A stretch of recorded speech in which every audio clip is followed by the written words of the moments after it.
Am I the a-hole for not feeling sorry for my homeless parents and not offering my house for them to stay or help?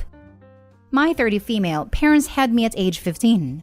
My whole childhood was hell. They never put me up for adoption or anything like that because my grandparents would help. And every time the CPS was called, they suddenly became the best parents in the world and would force me to lie. But the reality is, I lived alone most of the week. And at 8 years old, I already knew how to make myself a meal, while my parents were partying, traveling, drinking, or fighting. Then when I was 15, they fell in love again and had kids like rabbits. 15 male, 13 female, 12 female, 11 male, and 9 male. I left home when I was 18 years old. It hurt from the bottom of my soul to have to leave my siblings, but I couldn't stand it that I had no financial stability. At 24, I passed a public contest that pays me very well. I worked myself off to study and work. Then at 25, the CPS contacted me saying that they had taken away my parents' custody of all of their children and asked if I was able to take care of at least one as they were looking for another relatives. I said I would take care of everyone. I know it's not my responsibility, but a part of me always wanted to get them out of that. And only now I had a good job. My house is not very big, 4-bedroom and 2-bath. But my husband and I, he also wanted to, were able to accommodate everyone and we are not so tight financially. They are good students, polite and affectionate, and I don't regret having welcomed each one. And my husband treats everyone as if he were a big brother or a young father. My parents try to get them back because my grandparents cut off the help after they lost custody, but they couldn't, so my custody of them became permanent. We haven't had contact with them for 2 years. Then my father's sister called me recently saying that she was shocked seeing my parents homeless and asking for money on the streets. And now the family's looking to see if someone can shelter them, and they decided to come and ask me if I could shelter them or help financially since I had a good job. I replied, "Nah, I pass." For them? No, and I'd rather give the money to their children I'm raising. My father's whole family started blowing me up with messages saying that I'm turning my back on my parents who are now sleeping on the streets. How cold-hearted I am to do this, that I don't even want to help when I can. I just blocked everyone. My husband said that he is on my side, but that I should give some token amount so as not to have that weight on my conscience. Am I the a-hole? Now for the top comments. Not the a-hole. You've already had your life ruined multiple times over by these people and have taken all of their responsibilities. You do not have to do anything else for them. Please get some therapy so you're able to unburden yourself for feeling responsible for these toxic a-holes. Every single one of those family members shaming you could take in your parents, but have they? No. They could have taken in the kids, but did they? No. Absolutely block them all and don't look back. Not the a-hole. Firmly. Every single one of those family members shaming you could take in your parents, but have they? More importantly, each of them could have said or done something when Opie and her siblings were mistreated children. Chuck all of them to the deepest pit of fire along with Opie's parents. After hanging on this sub, I've come up with this term, which probably already has a name: virtuous vicariousness or vicarious virtue. Being a good person and doing good in the world is hard work, but makes you feel good. Telling someone else to do good, as if on your behalf, doesn't feel as good but takes basically zero effort. Not the a-hole. Every person hassling you to take your parents in should be met with a reply, "I'm too busy raising their children. How about you take them in?" And thinking about it some more, the kids were removed from these parents by CPS. Would Opie even legally be allowed to house them? I doubt it. So a better argument would be, nope, I can't risk CPS taking the kids away from me for their sake, but I'll be glad to tell them you offered, and watch every nosy one of them back the heck away. I thought the same, but I'm sure they just want money. Same arguments applies though. If Opie starts giving away their money instead of using it to care for their siblings, that might not go over too well. Next story. Am I the a-hole for telling my husband if he wants to give money to my stepdaughter, the same amount should be given to my daughter as well? Me, 46, and my husband David, 51, have been married for 5 years. I have a daughter, Amy, 21, and David has a daughter, Erin, 21. They're only a few months apart. Both started college a few years ago. Amy got a scholarship for her school, which combined with the funds me and my ex had for her, pretty much covered everything. Erin moved out of state to Massachusetts and her school doesn't offer scholarships. David had a college fund for her and the rest she'll cover herself. What's going on now is David said we have a fair amount of savings and wants to give some of that to Erin for her student loans. That's not exactly fair to Amy, but he said that hers are paid off, but I replied he should give the same amount to Amy for rent or something, even if she doesn't have college fees. This is just the tip of the iceberg. Erin plays violin with a local orchestra. She had her first small show about a month ago. We went all the way to Massachusetts because David wanted to see her perform. He was also the one who brought her the violin as a gift when she got into college, but no gift for Amy. We argued over this and David said that it's difficult for Erin alone.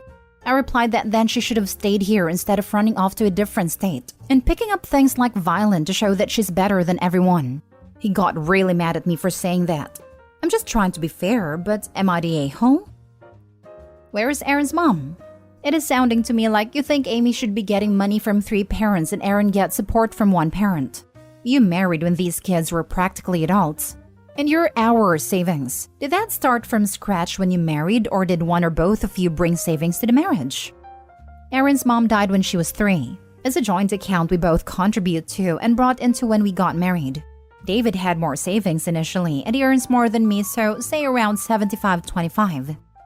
This really doesn't help your case. He brought the most money to the marriage, still brings in the most of the income, and his daughter has 1 living parent to help her financially. And you want your daughter, who has 2 living parents, to receive some of his money as well? Come on. Yeah, fair in this case means getting both kids graduating college without debt. There is no way to make the cost of college equal given the variation in career tracks and college choices and financial aid/scholarship possibilities. The disparity in savings contributions makes Opie look even worse for trying to claim her kid should get additional money if he uses savings for his daughter's college. Really, he could have put 2/3 of his contribution into a separate college fund for his kid all along. It only contributed an amount equal to Opie's to the joint savings. And the result is the same, but without Opie thinking she gets to complain. You're the a-hole. I was leaning toward not the a-hole until I got to, she should have stayed here instead of running off to a different state and picking up things like violin to show that she's better than everyone. That is a very strange and immature thing to say and throws the story into, I don't think we're getting the whole story land. That violin jibe. Also digging into stepdaughter for going to college out of state. Bizarre. She makes it sound like Erin ran off and joined a circus. Yep, you're the a-hole, OP. Imagine hating your stepdaughter because she had the audacity to play the violin. You're the a-hole. I mean, why else would she choose to play, if not to prove that she's better than everyone else? Isn't that why the violin exists? It is, same as the saxophone exists to prove that you're louder than everyone else. At least that's how my roommates like to play it. Next story. Am I the a-hole for telling my fiancé that he embarrassed me when he started singing the happy birthday song to his 5-year-old son at a restaurant? I, female 30, have been with my fiancé, Ned, male 36, for a year and a half. He has a 5-year-old son with his ex-girlfriend. They don't have a custody arrangement, but he has him most of the week because the mom is currently sick. His son is lovely, but I noticed that Ned takes him everywhere he goes, including places that aren't child-friendly, and we have an issue with that now, but we're working on it. His son's 5th birthday was days ago. Ned took us out to a restaurant to celebrate. The place was nice and looked a bit unfitting for the occasion because it was a somewhat expensive place. Anyways, we ordered food, then got the birthday cake, which was a surprise to me because I thought we were going to celebrate at home, so we could be free to sing and play however we wanted. I still had no issue with that, till Ned started singing the happy birthday song to his son. I was stunned. I almost dropped my plate. He was singing it at the top of his lungs, not even looking around or paying attention to how many people staring at us awkwardly. I felt so embarrassed I kept whispering for him to stop, but he ignored me. Of course, my future stepson was hyped and a little too active, which isn't good when we're at a public place. I expected the staff, the manager, and one to get involved and stop him, but no one did. In fact, some woman came up to us and offered that she help him take a video recording. I wasn't in it at all. I froze in my seat, looking stunned and a little angry. He looked at me later asking what was wrong. I didn't say anything except, thanks for finally noticing. He didn't understand what I meant and I didn't explain till we were in the car. I flat out told him that he embarrassed me the second he started singing in the restaurant. He looked shocked, saying he didn't get why I would be embarrassed by him celebrating his son's birthday and cheering him up. I told him we could have done this at home when we'd be more comfortable and free. He took it as in I was ashamed of him and his son, but I denied it and said that it just felt awkward and embarrassing too. Maybe because I've never been in this situation and also judging from the restaurant we were at.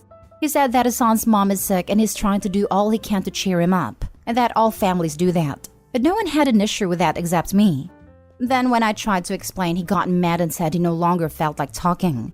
We haven't been speaking since then. It appears he's still salty about me saying what I said and insisting that I see him and his son as an embarrassment. Am I the a-hole? I think he's being too harsh with the whole ignoring me thing instead of talking it out. Now for the top comments. He gleefully sang happy birthday to his child whose mother is sick, while you sat there sulking in your anger. Are you applying to be an evil stepmother by any chance? You prioritize not being embarrassed over a fun moment between a father and a son. The restaurant staff didn't think it was inappropriate. It doesn't seem that you are a good match for someone with kids. You're the a-hole. You should not marry someone with a 5-year-old kid that they love. You are going to be absolutely shocked at how often they will embarrass themselves in public to have fun with their kid. I don't think your knickers would survive the trauma. It is not embarrassing to sing happy birthday to a child. It is, however, super embarrassing to look angry at a person singing happy birthday to a child at the same table as you. You're the a-hole. Of course, people were looking out of curiosity and probably wondering if they should join. They probably saw her face and were confused why she looked upset. Sounds like she embarrassed herself. You're the a-hole. The kid is only 5, but you're the one acting like a child. It's natural that his dad wants to celebrate with him. Who cares if someone hears him sing? You should be grateful that you have a boyfriend who makes it clear that he loves and wants to celebrate with his little boy. Are you ready to be with someone who has a child? Are you willing to share your boyfriend's time, focus, and attention with the son? Because the son should be his priority. Last story. Am I the a-hole for telling my niece her dog is not comparable to my child? I lost my 15-year-old daughter in a car accident last year. I have not been able to clean her room or go in it, so it's the same as it was when she was alive. My husband doesn't go in there either, and we keep the door closed. I don't go anywhere except work anymore. And while I'm in therapy, it isn't helping very much. My niece is 17 and has always been extremely empathetic to animals, but unempathetic to other people. Her dog passed away 2 years ago and she was very torn up for months, but has completely moved on now. Last week, she came to stay with us for the night and my husband made her a bed on a couch. She asked why she couldn't sleep in the guest room, and I told her, confused, that we don't have one. We live in a 2-bedroom house. Niece said that she thought our daughter's room was the guest room now. I explained that we hadn't been able to change anything yet, and she rolled her eyes and said that it was a year ago, and we need to move on. When I started crying, she tried to apologize and, I think in an attempt to relate, said she had taken the loss of her dog very hard but got over it within a year. And I screamed that my child wasn't a dog. My husband came in to moderate and ended up telling my niece to go home, called an Uber for her. I haven't spoken to her since, but my sister reached out and said I was being unreasonable and had made niece feel like a monster. I didn't mean to upset my niece, but I felt that she was completely out of line. Am I the a-hole?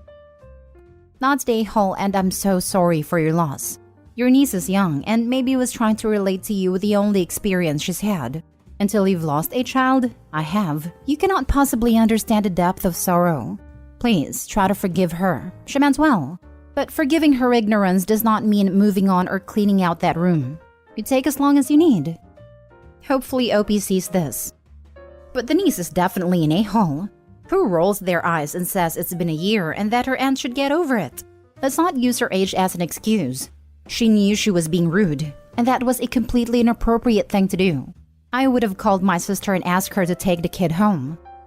Right? I'm sure she was trying to relate with the dog anecdote, but before that, she was implying Opie was being unreasonable for still mourning her child, obviously angry about having to sleep on a couch and rude about it to boot. The niece was definitely being an a-hole, not just a child trying to relate. I think the niece's only saving grace is she immediately realized she messed up when she saw Opie crying and attempted to apologize.